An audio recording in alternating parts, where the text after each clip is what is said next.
thanks everyone for coming out this morning. What I want to talk about is really how, I think everyone in this room can agree, and it's called the growth track for a reason, that mobile games have been growing phenomenally in the last 5, 10 years, even the last 2 years, which I'm going to talk a lot about in this. And so, this is my clicker, cool. And so what I want to show is that kind of data has been the driver behind this, and it's not just better use of data across the industry, but it's also within individual publishers and within individual games, how people are using data to make a more sustainable model for growth, right? I think that's the key difference between modern mobile games and more traditional kind of games has been people are not looking for a big boom game anymore. There's not sort of a scattergun approach to marketing and to bringing games to market. It's much more, let's build games in a sustainable way where we can predict success. And hopefully, with some of the stats I'm going to show you, I can prove that to you this morning. But just to start with some vanity stats that a lot of people here will know, but it's interesting to put it in context, is that, mobile games now is a $60 billion industry, so that's half of all gaming revenue is now coming through mobile games.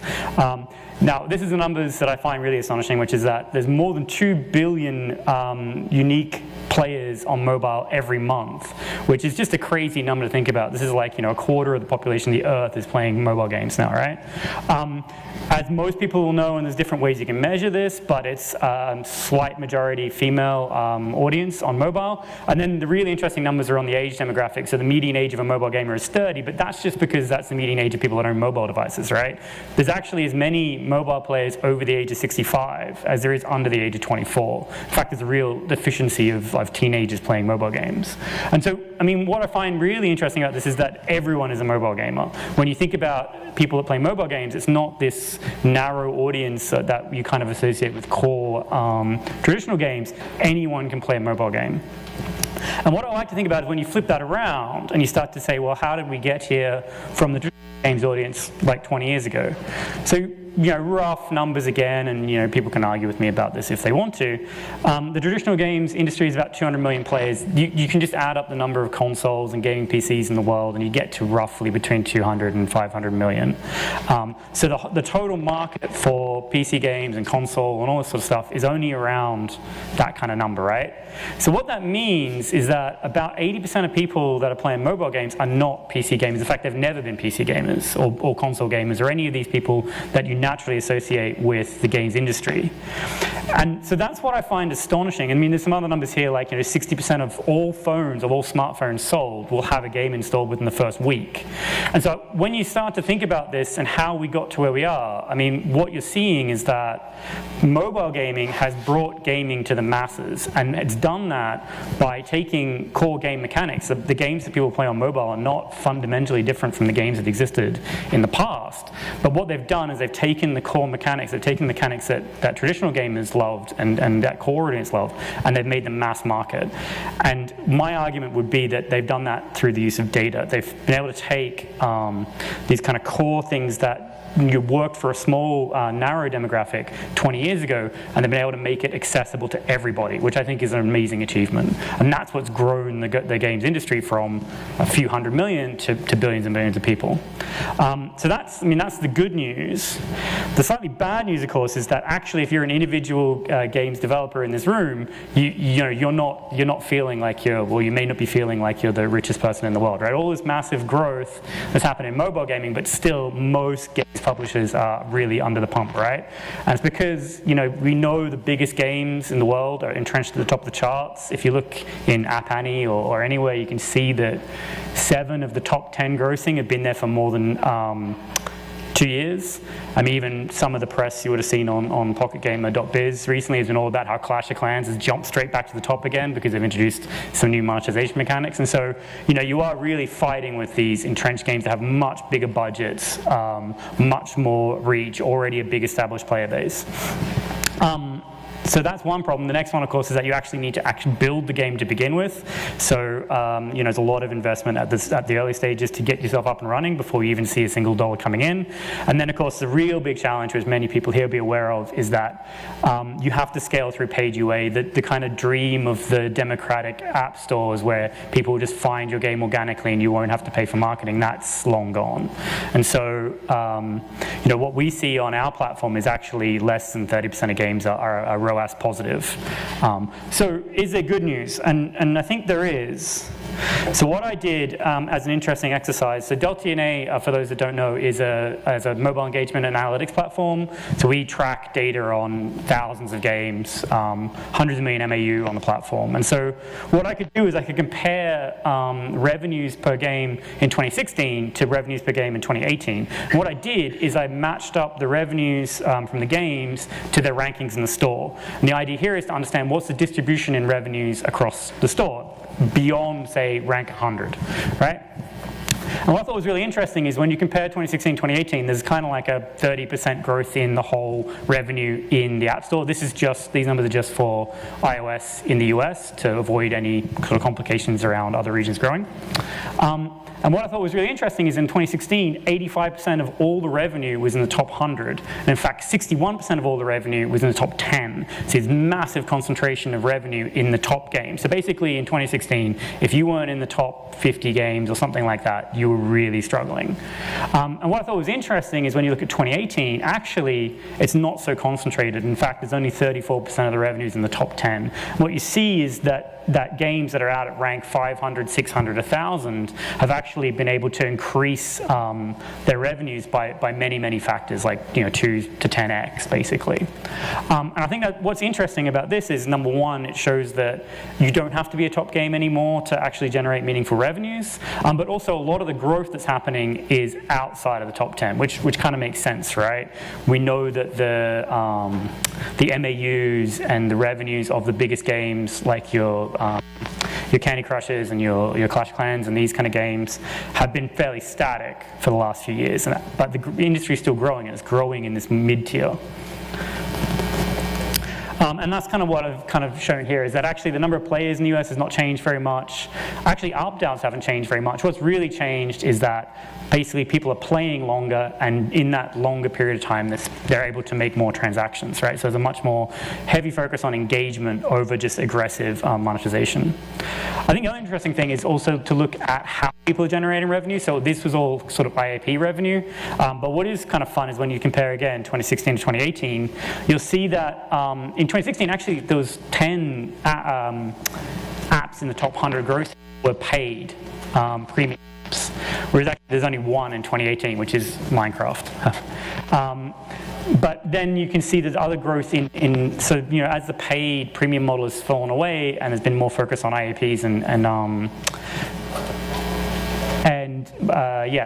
then the other thing that's happened, of course, is the growth in ads. And so we see that the average game in 2016 maybe made 25% of revenue from ads, whereas in 2018 it's more like 32%. But more interestingly, the number of games that are totally ad-supported has doubled in the last 2 years.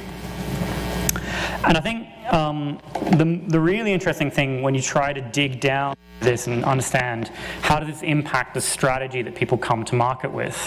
So this is a bit of a complicated chart here on the right, but I'll walk you through it. So what I did is I looked at, for the games on our platform, what was the kind of mix of organic and paid installs from launch, right? So the dashed lines on the right here are 2016 and the solid lines are 2018. So you look at 2016, so I'm at month 0, big organic peak, which is the purple line, what you expect.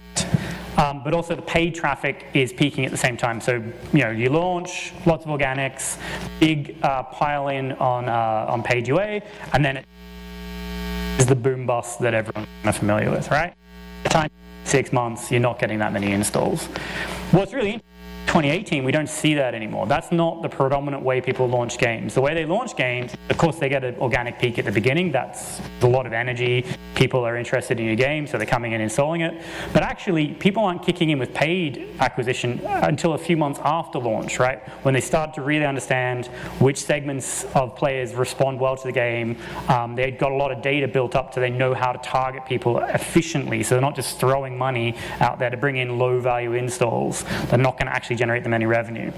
And I think this is a really, really fundamental change in the strategy that people use to launch mobile games. Rather than just going big big and then hoping that it's going to grow virally and then they're going to have a massive hit. People are much more about sustainable growth, right? Let's launch the game. Let's not spend all of our money at once and then have to shut down the studio. Let's, actually figure out who likes this game and then grow it to the size that it's meant to be. And then once we understand how the machinery works in terms of buying valuable users, we can do that for as long as we like.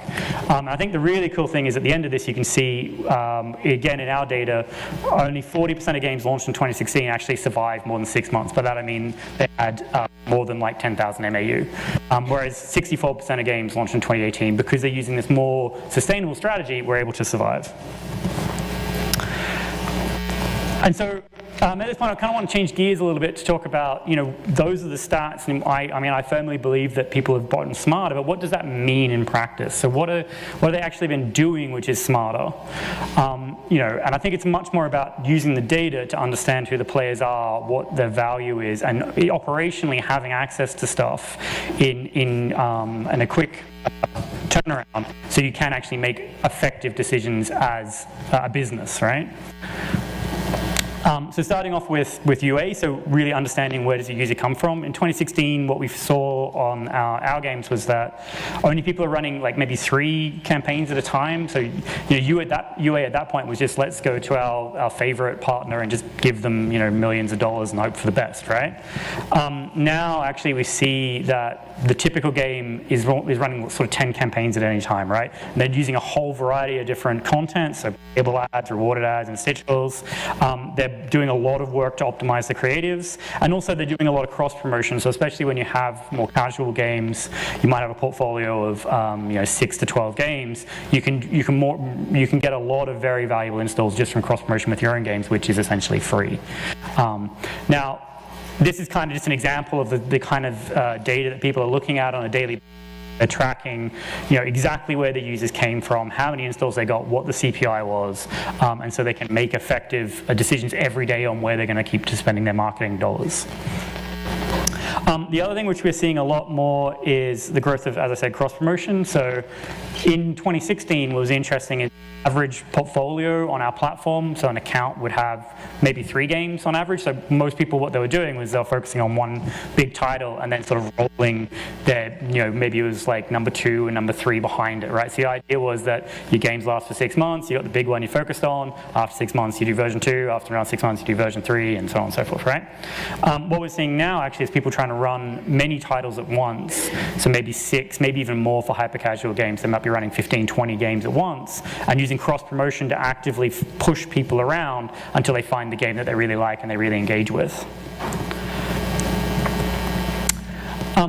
The other thing which is really important, especially when you're paying for UA, is to understand if people are responding, you're getting the kind of onboarding experience that you like. One of the challenges can be when you bring people into your game is you've got to match the expectation of, what made that person go to the store and install it with the thing that they get in the first 60 seconds. Because obviously, people will be familiar with these kind of funnels, but just in terms of raw stats, 78% of organic traffic we see into games on our platform will play more than 2 minutes, right? So you're instantly losing over 20% of your players, and that's just pure bounce, right? They thought it was X and they got Y, or they just couldn't get it to download, or something about it they didn't like, right?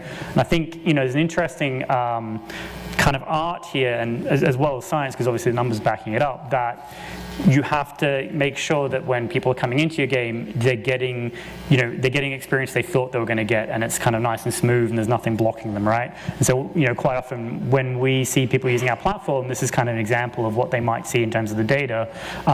You might see that sort of in organic traffic, 78% of people are coming all the way through. For playables, maybe that's even better because they're playing the game in the ad, they've got a good idea of what it's going to be like. But then, of course, in this example, rewarded video is not good because the video didn't really show them any gameplay, and maybe they were incentivized to click on it and stuff like this, right? So, this is the toy example, but this is the kind of stuff that we see people using our platform to do every day to understand when they're spending money on marketing, is it actually bringing people to their door that are getting the experience they think they should. Now, obviously, once you've sort of figured out where you want to spend your UA money, the next part of this is to understand what the value of that is, right? And so I think what's interesting when we look at players coming into our, or games in our platform, a lot of conversion happens very early. Now, you can look at this two ways. Obviously, games are very motivated to get people to convert quickly, but it is the unfortunate reality of free-to-play mobile games that most of the people who are going to be your biggest value players spend early, whether it's on day 0 or day 1. So 30% of all conversion that we see happening happens on day 0, and 70% of it happens in the first week. So, you know, this is good and bad news. I mean, the good news is that because so much of it's front-loaded, you can quite quickly pick up on whether you're getting value through your channels. Similarly, when you look at ad monetization, so what we see is about 50%. Ads are a bit like Marmite for players. Actually, I'm in the wrong country for talking about Marmite, but anyway. But yeah, so basically half of players will just vehemently hate rewarded ads and never click on them, and the other half will and sort of watch multiple ads a day. What's really interesting is, and I don't have it in this slide deck, but I do it in another presentation, that the very strong relationship between ad engagement and the reward that they get, like the real world value of the reward you give them. And basically, it's about 5 cents. If you don't give something worth 5 cents for watching a rewarded video, they never will. And again, this is meant to be an example of, like, you know, when you're looking at your different channels, how you would measure really quickly what the value of those different channels is.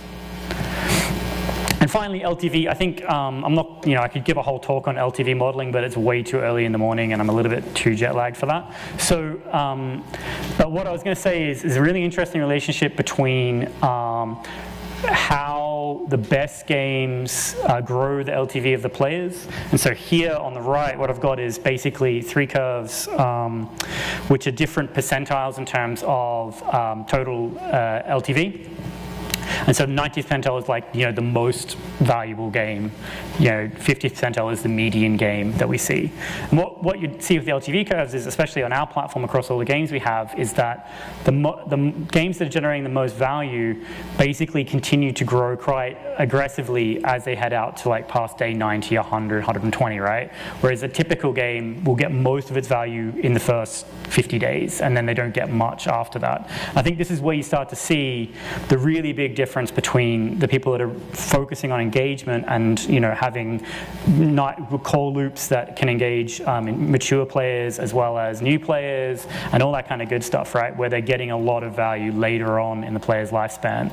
And I mean, what's really interesting is I pulled the stat out that says, you know, a player who converts on day 1 is twice as likely to play on day 180 than one that converts on day 0. And this kind of goes a little bit back to what I was saying before, that if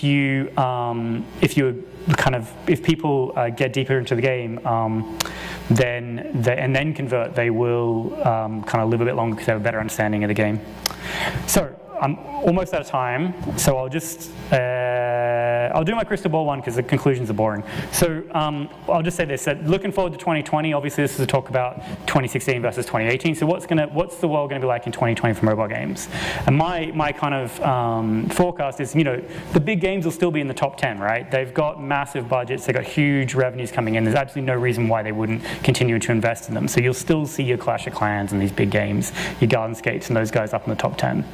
But I think the gap between the 1,000th grossing game will not be 1,000 like it is today. It'll be 10x. You see a lot more democratization of the App Store, and I think that's because, and it goes back to what I was saying at the beginning, because games are now mass market and there's so many different niche areas that you can focus on rather than trying to make the biggest, baddest game with a player base the size of Europe. People will start to focus on small areas where they can get wins, and the average game will have an MAU of a few million players rather than 200, 300 million plus. And I think that, again, the final point here is the most successful people will be the ones that grow their players, not their games. Ones that focus on their player base and try to sustain their games and focus on how they're going to keep those players in their ecosystem longer, rather than just trying to pile more and more and more users in. And I will leave it there because I'm out of time. Thank you. Thank you for that. And I think I might sneak a quick question in. If anyone has one they want to chuck their hands up for. Anyone want to ask a quick question? If not, I will actually ask one anyway. So one of the things I love about what you talk about is this whole idea that you're seeing that there is a democratization of the way the industry, which is counter to what we were saying like 3 or 4 years ago, maybe slightly longer. What is it? It feels to me that it's services that are driving that. Is that the fundamental kind of principle, that it's the understanding of live operations and then how we then use that live operations to feed the community that is driving that longer term engagement down the line? Or what do you think? So I mean, what I tried to show here is like practical examples of how people would use a service like ours. So yeah, it's services, right? But I mean, I think that it doesn't matter whether you're paying for it or you're doing it yourself. It's the idea that, you know, you can't just launch a game and hope for the best, right? You got to track the players, you got to understand what they like and what they don't like, and then you've got to be able to deliver on that, right? And deliver on it quickly, not have 3-month cycles where you go, oh, the players look like they like this thing, let's develop it and launch it, you know, next quarter, because that's too late. So, and the only way to do that is to have the technology behind it. Now, you can pay for it or you can build it yourself, but you have to be able to do that. But it's also having the mindset as your own company to be a service to your Oh, yeah, yes. Well, this is, again, it's the maturing of games as a service. People actually understand what that means now, as opposed to, you know. Back when I wrote my book. And on that note, thank you very much. Nice.